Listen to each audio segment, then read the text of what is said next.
LBS YouTube family. It's a pleasure to have you joining us on this special segment. I'm your favorite girl, Andipanyasha Tanyara Dzwamtevedzi, right here on this platform where we discuss visionary leadership and some of the critical issues affecting modern day Africa, bringing you the best always. So some words that have been topping current discussions include global warming, sustainability, and environmental protection. And today we are going to be talking about what other people term as a necessary evil, while others view it as catastrophic destruction, which results in no progress at all. So on this show, we are all about visionary leadership and critical issues affecting modern day Africa. We also look at thinking long term in terms of our actions. So what are the consequences of letting this animal called climate change do as it pleases? And today in the house to give us insights on the impacts of this animal and how we can counter the problem that it causes are Tembani Ngwenya and Vindo Mudewe. Guys, it's nice to have you joining us on this show. Hi, I'm good. How are you feeling today? Well, excited, I guess. So are you ready to entice my audience? Yes, so much. Put them in panic mode? Exactly. Give them the best that you have? That's the whole point. Great. So before we get into the show, we have a little game that we play. We like to call it Get to Know Your Guests. So it's a hot seat. Don't worry, I've been there before. It's not that hot. Okay. Right? So who's gonna go first? Ladies first. Oh, he's a gentleman. Okay, Tembi, pick a card. You can give it to me. Your first question of the day, mademoiselle. If you were arrested with no explanation, what would your family and friends assume you would have done? Wow. Wow. Oh, it is indeed a hot seat. Well, I guess I would assume that I killed a whole bunch of spiders. Are you scared of spiders? That's how much I hate them. Okay, so what is the phobia for spiders called? I'm not sure. Okay, Vilo, it's your turn. Okay, let's see. Thank you. Your first question. Which fictional character would be the most boring to meet in real life? You're gonna be killed for this one. Daredevil. Daredevil. Yeah. Okay, from where? From Marvel. Okay. So you guys are from Youth for Our Planet movement, a recent establishment in Zimbabwe. Correct. Okay. So can you tell our viewers a bit about Youth for Our Planet, what you guys do, how you started? Okay, so I have to go first. Okay. So basically, Youth for Planet is a global conglomeration of youthful individuals ranging from the age of 16 to 29 years. And the major aspect is to give awareness on topics such as climate change and global warming. Because as you can see, climate change is a topic that was introduced more than 30 years back. Yes. But due to the people who do not believe in climate change, who view climate change as a fallacy, people tend to believe that it's something that does not exist and actually doesn't affect people. So what we saw is that we need to raise awareness amongst individuals and people between the age of 16 to 29. But, the age. Exactly. But that doesn't necessarily mean that everyone below the age of 16 and everyone above the age of 29 is not involved in the movement. So you can actually be part of the movement even if you are below 16 and you are above 29. It's an every member involvement. It's an every member involvement problem. Exactly. Okay.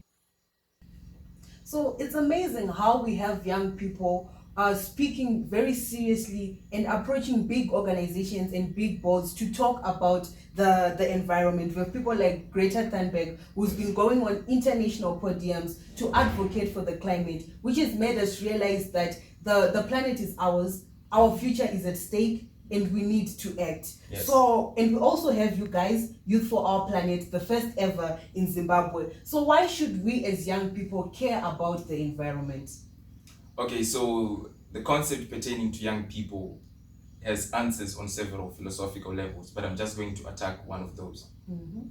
So the basic concept is that young people are always talking about how they want a better future tomorrow. Yes. But the thing that we're supposed to consider at first is that in order for us to envision a future, we have to have a place in order to store that future. Now we're And talking. in our context, in order to store our future, we require the Earth, which is the planet that we live on. We can't survive without. Exactly. Yeah. So looking at the rates of increase in temperatures, you can now see that due to the temperature increases, the planet is dying each and every single moment. And Yes. once we kill the planet, we won't have a ground on which we establish whatever it is that we envision. Especially those past few days have hammered on that point because it's extremely hot. Exactly. It's Yeah. so hot. But maybe if Elon Musk finishes the Mars thing, maybe we will have an alternative. But that doesn't necessarily mean that we have to stop fighting for our planet. Yes. So that's one of the reasons why we have to fight, because in order to see a developed future, a future whereby we do not have things such as melanoma cancer, which is skin cancer caused by intense heat rays, we have to find strategies in order to implement those strategies effectively that we may realize the future that we envision. Yeah, which also shows that climate change is actually disrupting our human capital, Yes, right? indeed. So, Tembi, what are some of the issues that frustrate you when it comes to the environment, climate change, and stuff like that? So one thing that really frustrates me is that people do not know about all these things. Yes. For example, there was this article that I read. It said that there are about 4.7 million youths in Zimbabwe only, meaning that by the year 2050, that's going to be like the major population. Yes. It's going to be constituted of the youths of today. And if we have no knowledge about the climate change and how it's affecting us. For example, in the 1990s, I think, yes, there was this cyclone Eline, Yes. which affected a great part of the southern Africa, Yes. mainly in Zimbabwe, Malawi, South Africa, and all that.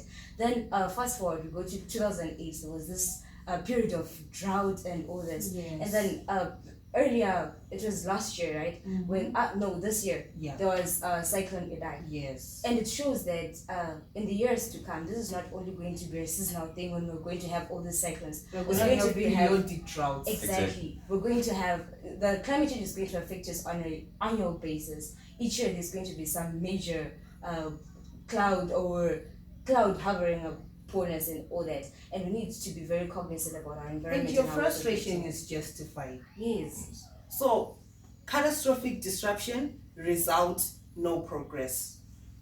So, with all this that has been taking place, which is some scary stuff that you guys have been saying, we can't afford to just sit in the comfort of our homes No, and we can't. pretend like nothing is going on.